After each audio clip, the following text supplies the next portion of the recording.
So for today's lesson we're going to be looking at acrylic paint, and don't worry if you haven't used acrylic paint before, because we're going to explain how to work with it even if it's your very first time. So first things first, we need to get our materials together. Now in the material supply list there's a reference to various types of acrylic paint palette. This is a kidney shaped or kidney palette, and this has wells where you can actually mix colour. This is perfect if you're working in fluid acrylics, and I should say that there are two types. There's fluid acrylics and there's heavy body acrylics. Fluid acrylics are, as the name would suggest, quite runny and can be mixed very well together, and heavy body is thicker and has more of a texture to it. It can also be mixed, but it's unlikely to run around your palette. So if you're working with heavy body paints like we are today, you don't really need to have something like this.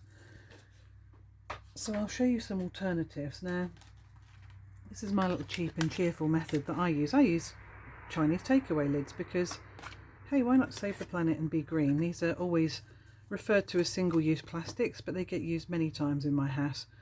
One thing about these is you end up developing what's called a skin on the top of the palette. Now, acrylic paint is effectively plastic. It's a polymer-based medium.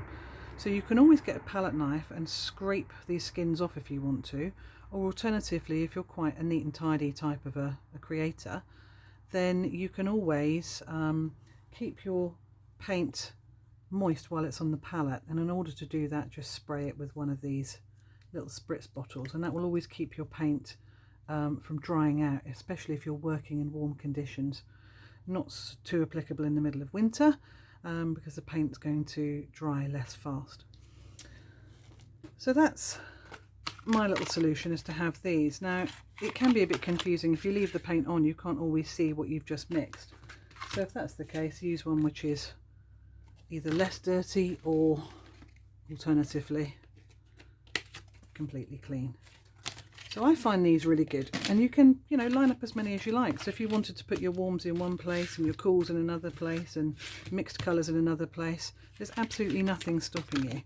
But that's just my little thing that I tend to do. It was just something that I kind of developed through necessity, really, of just needing lots of palettes and finding what was available. So another alternative that you have is this. I'll move this to one side. So these are tear-off palettes, and there's various companies and various brands that do these. These are effectively just like a kind of a shiny paper, and you just literally peel them off. This side is kind of smooth and this side is shiny. We always use the shiny side. And here's one I used earlier, as they almost said in Blue Peter. So those are quite a nice alternative. They're kind of mess and fuss free, and it's very cheap, and also if you're working outside they're very portable. I mean, obviously as long as you stick them down if you're working in a windy area, otherwise you might end up chasing your artwork down the road. So those are some suggestions. There are other things as well that you can use, but those are some of the main ones, and I think today I'm going to opt for the slightly less messy Chinese takeaway lid. Any plastic lid will do, doesn't have to be Chinese. So the next thing we'll look at is our brushes. So today we're going to be working in quite a loose way. So we're not going to be sort of worried about detail and getting kind of correct, very sort of tight brush strokes. So these are what we call flat brushes, or flat wash brushes. I've got various sizes here. And some of these are kind of more textured, some of them are smooth. The smooth ones are actually meant for watercolour painting. They're supposed to be flat wash brushes for watercolour. But as I said in one of the introduction videos, long ago and far away, as a mixed media artist I tend not to be too precious about my brushes. I just make sure I keep the watercolour ones very clean. And that seems to work.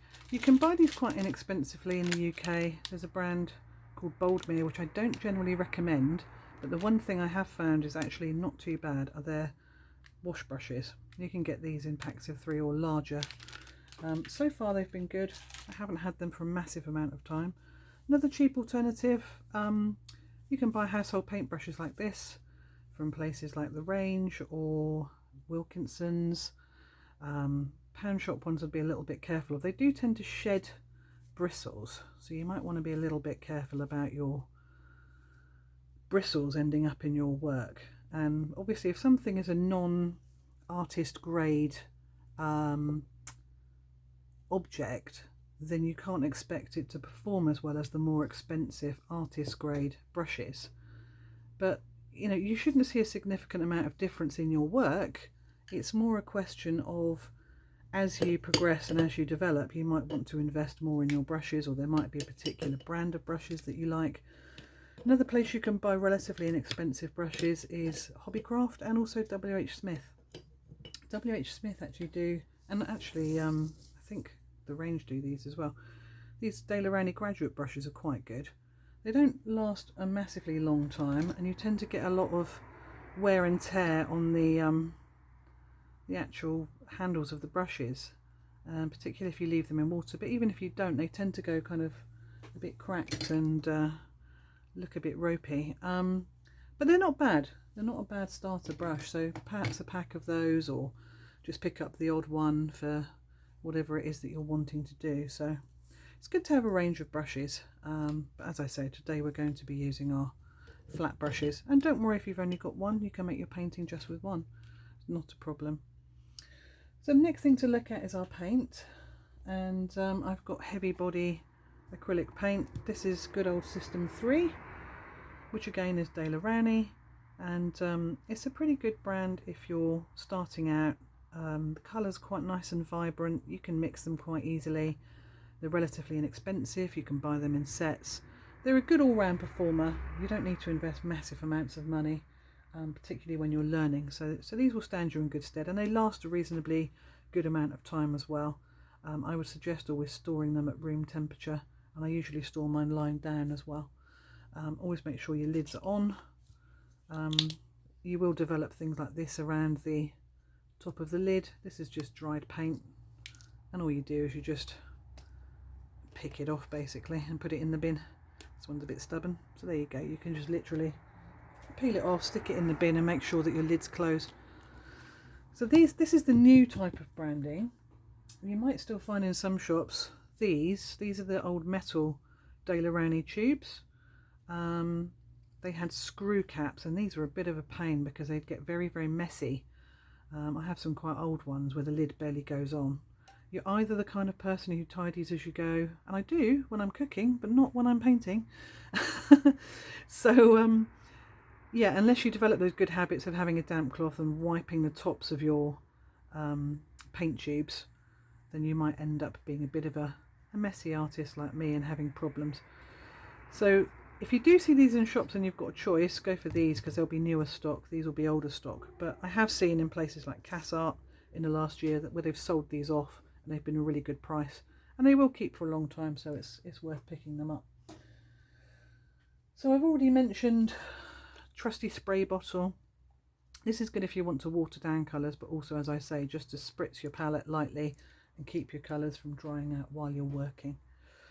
So that's kind of the basics of acrylic painting materials and some things that you need to know before we start.